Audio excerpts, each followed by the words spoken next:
آیت کے حوالے سے سوال پوچھا گیا ہے کہ نماز کا تمام گناہوں سے روکنے کا کیا مطلب ہے؟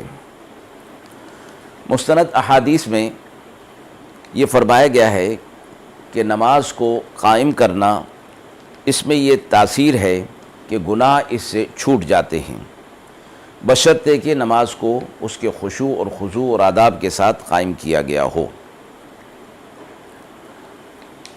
رسول اللہ صلی اللہ علیہ وسلم نے جو نماز کے آداب فرمائے ہیں کہ وہ یہ ہیں کہ گویا شخص اللہ کے سامنے نماز کے لیے کھڑا ہو تو وہ اللہ تعالیٰ کو دیکھ رہا ہے، اور فرمایا کہ یہ صورت اگر نہ پیش آ سکے تو پھر یہ تصور کرنا چاہیے کہ اللہ اسے دیکھ رہا ہے۔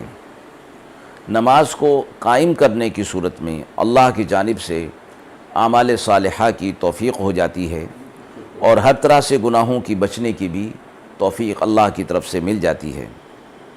اور اگر اس طرح نہ ہو، نماز کے ادا کرنے کے باوجود گناہوں سے بچاؤ نہ ہو رہا ہو، تو پھر نماز کو بہتر کرنے کی کوشش ہونی چاہیے کہ وہ نماز خشوع اور خضوع اور آداب سے خالی ہے۔